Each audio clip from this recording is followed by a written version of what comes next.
to see what's going on, collect some data.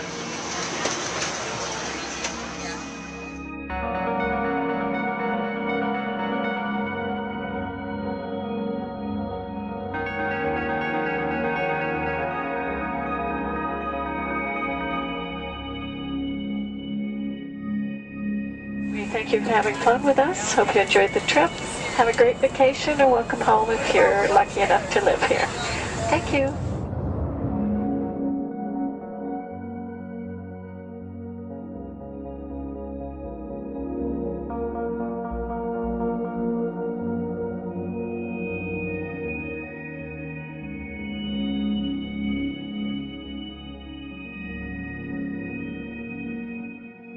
The whole valley is off the grid, so it's either solar, wind, or generators.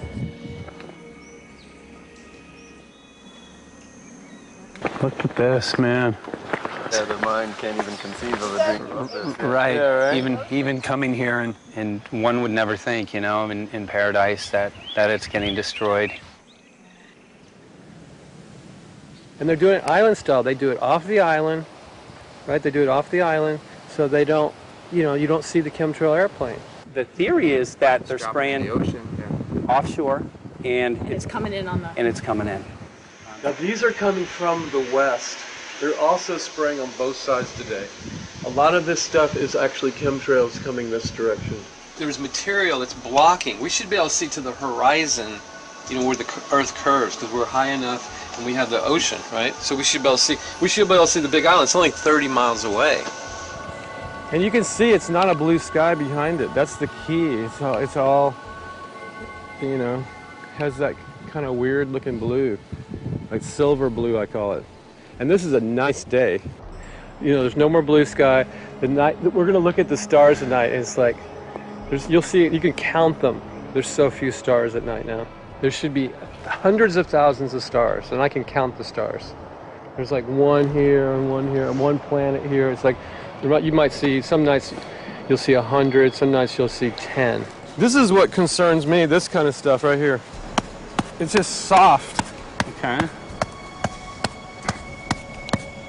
This just comes right off, this bark. That's not natural. For I've seen hundreds of thousands of coconuts and I've never seen it falling apart like that. Look at this, you guys. I've never seen anything like this. I used to trim trees all the time in the Big Island. I've never seen anything like that. That's why I'm concerned. Not an easy task that you have here on the island. I could see the skepticism because it is so far beyond anybody's reality. It's amazing. It's just amazing to try to look through somebody else's eyes. Like my eyes, I can see this, so it's like night and day. And other people, it's just the illusion is just so deep. What do you think would happen if everybody awakened to what was going on and what the plans were of geoengineers?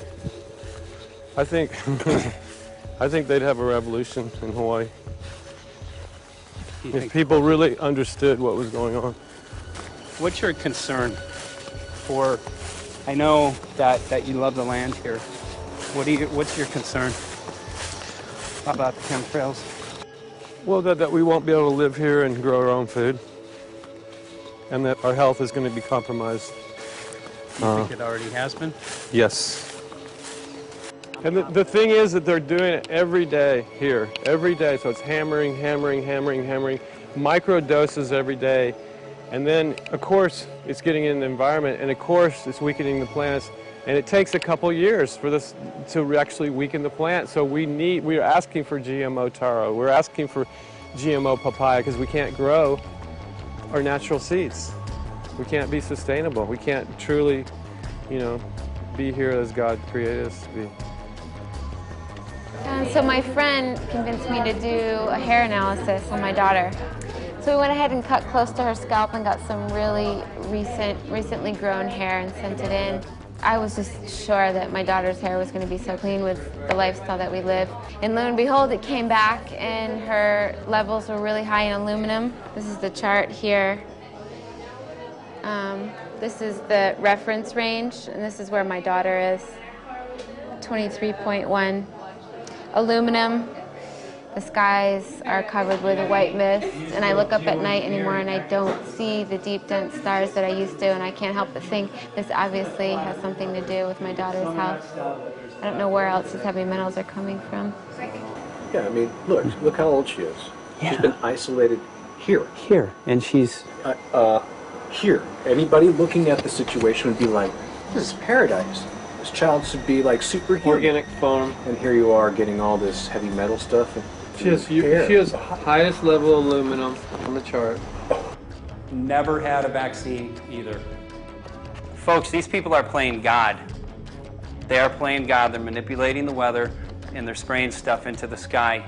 They are trying to geoengineer everything, including your plants and trees and your ocean. Well, tonight, we're just hoping that instead of not looking at it, you'll start looking into it, because I really believe from the bottom of my heart that we are in a real crisis. I really do. They are proposing dumping 10 to 20 million tons of aluminum into the upper atmosphere. What does aluminum do? It changes the pH of soils, which is toxic to plant life.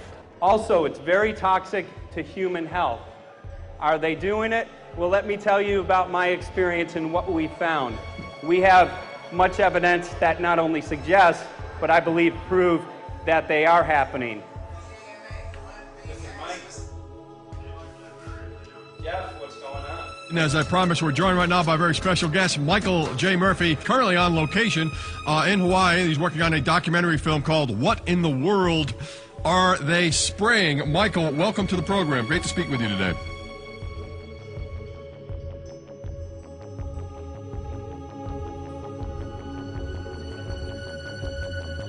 I had a friend who recently, he's always looking at things from a different perspective. He's a bit of a conspiracy theorist, you know, and he says that whenever the president comes to LA, there's no spraying that week.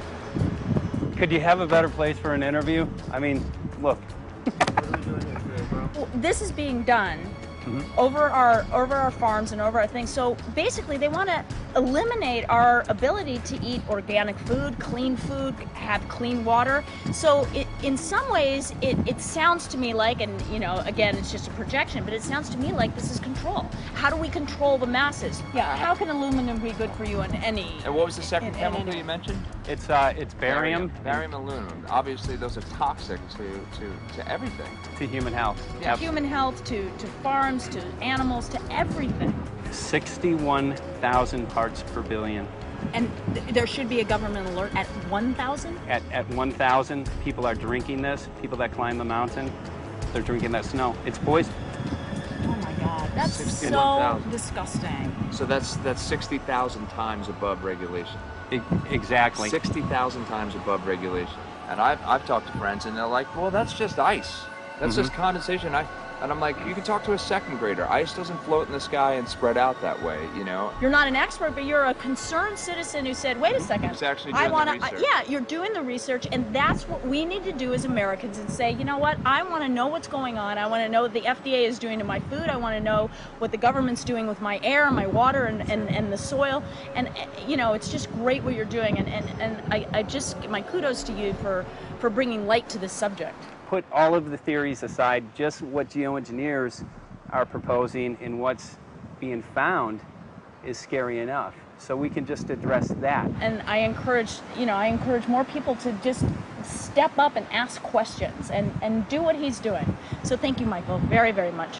Aerosol spraying aluminum affects everywhere, and we have a beautiful tropical climate which I believe might be in jeopardy. So we wanted to not only come and bring the message of what people were finding around the world, but encourage people to test for the aluminum, strontium, barium.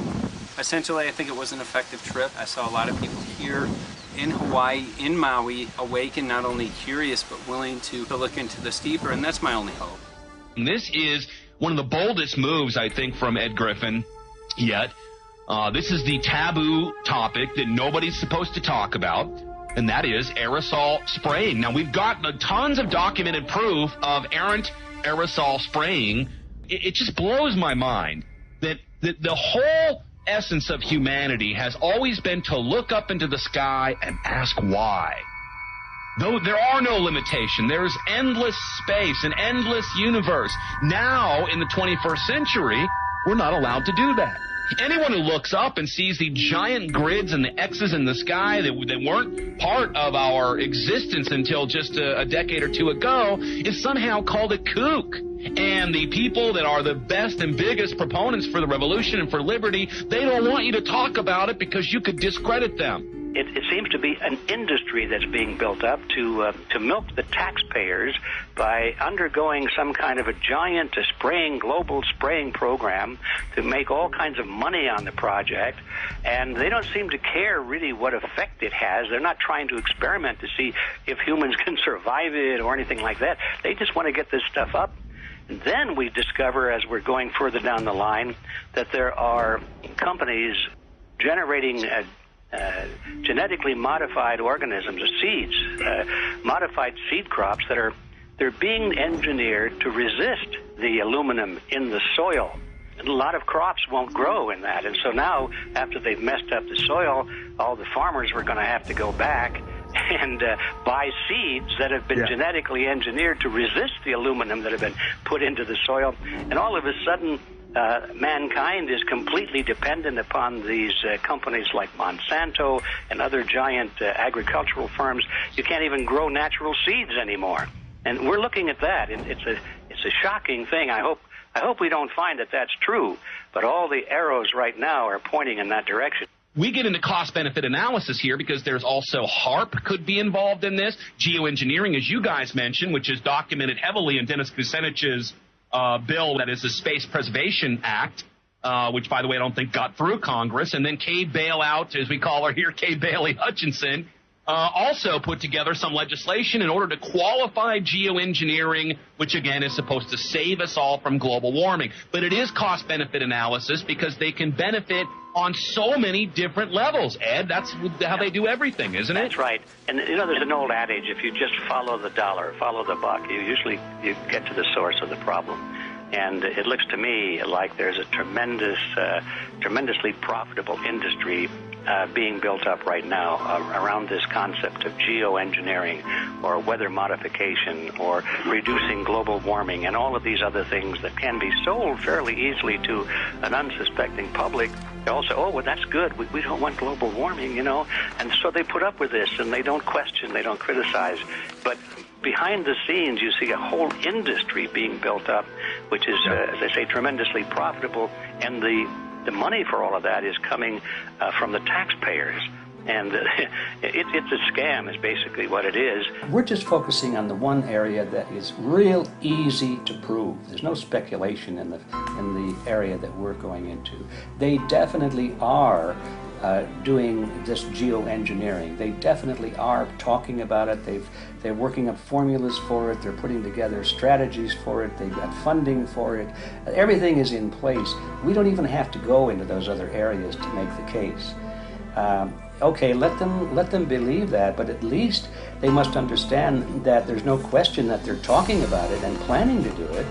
And so shouldn't they be equally alarmed about what they're going to do if it can be shown that barium and aluminum and some of these other toxic metals are very destructive to the planet and destructive to human health? Isn't that enough? You know, how many issues do we need to crank into this? And so, you know, if you're going to kill the planet and kill the population, do we need any other reason to be alarmed?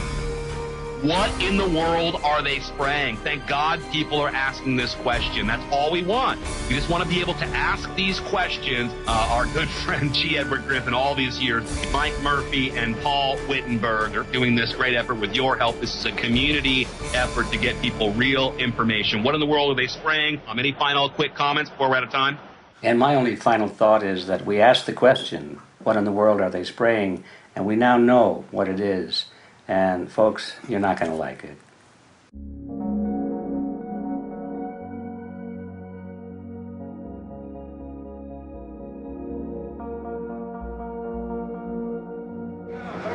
Hey! I'm Peter Vreken. I'm from Belgium. I'm 54 years old. I can't believe it myself. I'm a very happy and grateful person.